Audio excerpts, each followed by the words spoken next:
अगर यदि आप सऊदी अरबिया में रहते हैं और जैसे कि आप थंबनेल में देखे हैं चिकन, और अगर यदि आप मीट खाते हैं तो आपके लिए बहुत ही खतरनाक बात हम बहुत बताने जा रहे हैं कि आप यहाँ जद्दा में एक बलदिया वालों ने छापा मारा, जिसमें लेबर को जो जहाँ रहने का जो मकान था उसमें पूरा कोल्ड स्टोरेज के नाम पे रखा गया था। यहाँ पूरा बहुत सारा मीट और चिकन भर के रखा गया था, जिसमें बहुत सारे सड़ा हुआ मिला है। अगर यदि आप सोचिए यही कोल्ड स्टोरेज से अगर यदि आप किसी होटल में या फिर कहीं और इसको सप्लाई कर दिया जाता तो कितनी ख़राब बात है।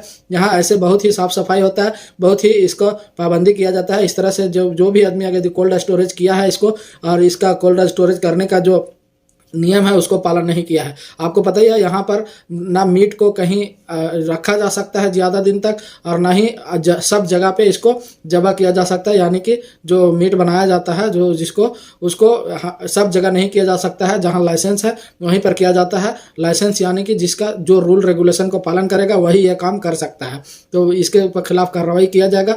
इससे आपको सावधान रहने की ज़रूरत है। अगर यदि आप ये होटल में चिकन मीट खाते होंगे तो आप थोड़ा सावधान रहिए। इसी के साथ अगला अपडेट है फ्रेंड्स, सऊदी अरबिया में सोना का रेट बहुत ही ज़्यादा कम हो गया है। अगर यदि आप लेने जाएंगे तो आपको सबसे ज़्यादा अभी रेट कम चल रहा है। आपके लिए ये सुनहरा मौका है, आप ज़रूर से सोने की दुकान में जाएं और वहाँ पर जा कर के आप सोने की रेट को बहुत ही कम रेट में अभी आपको मिल रहा है। पहले बहुत ही ज़्यादा था, अभी उससे कम तो नहीं पर भी 20% तक का रेट कम हो चुका है। आप जा कर के सोनार के दुकान में सोना ले सकते हैं, आपके लिए ये बढ़िया अपॉर्चुनिटी है। इसी के साथ अगला अपडेट है फ्रेंड्स, अगर यदि आप सऊदी अरबिया से डिपोर्ट जा चुके हैं, जो यहाँ तक कि बहुत पहले ये कानून था कि जो भी जवाजात के तरफ से जो डिपोर्ट किया जाता था, यानी जो पुलिस पकड़ लेता था उन लोग को तहरील के जरिए जो विदेश गया था अपने मुल्क, वो उस समय का जो कानून था, किसी को 1 साल के लिए बैन किया था, किसी को 3 साल के लिए बैन किया था, किसी को अलग अलग टाइप का जिसका बैन था वो उस बैन को ख़त्म होने से पहले बाद वो आ सकता है क्या, ये किसी ने सवाल किया था जवाजात से। तो इसका जवाब में जवाजात ने कहा है कि आप अगर यदि डिपोर्ट होकर के अगर यदि सऊदीया छोड़ चुके हैं तो आप यहाँ किसी भी वीज़ा पर आप दोबारा एंट्री नहीं कर सकते हैं। इसीलिए आप ये अभी ये फिलहाल का कानून है। इस कानून के हिसाब से अब आने वाला टाइम में कोई भी अगर तहरील के जरिए यानी जेल के जरिए जाते हैं आप, तो आप सऊदी अरबिया में दोबारा नहीं आ सकते हैं।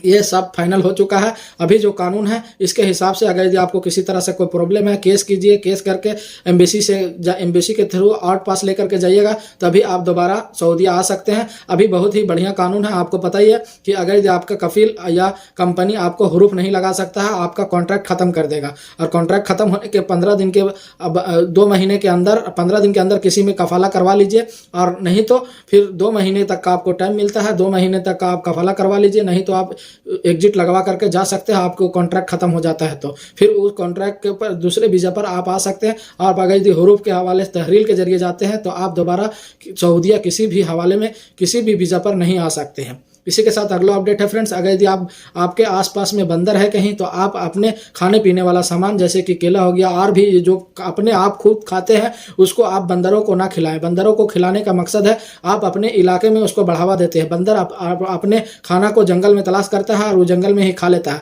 आप अगर यदि उस खाने को अपने खाने वाला सामान को अगर यदि बंदर को खिलाते हैं तो ये खाने का टेस्टी उसको अच्छा लग जाता है और वो अपने आपके इलाके में आने का कोशिश करता है। ठीक है, आप अपने इलाके में उसको बुलाते हैं। तो इसी के साथ भीड़ भाड़ इलाका या शहरी इलाका में बंदर घुस जाता है तो आपको पता ही है घर में कितना तरह का नुकसान करता है, प्लस में किसी को भी काट लेता है, किसी से भी कुछ भी नुकसान पर ही नुकसान होता है। इसीलिए आप अगर यदि आपके इलाके में आप देख लीजिएगा बंदर को खाना देना कहीं भी बैन या स्टिकर लगा होगा, आपको मना किया होगा, यह हमेशा चलते रहता है। बंदर का केस बहुत ही आगे आने वाला टाइम में दिखाई देगा और देता भी है। तो इसी तरह से आप अगर यदि बंदर को खाना देते होंगे तो आप ना दे तो अच्छा रहेगा, आपके ऊपर मुखालफा आ सकता है।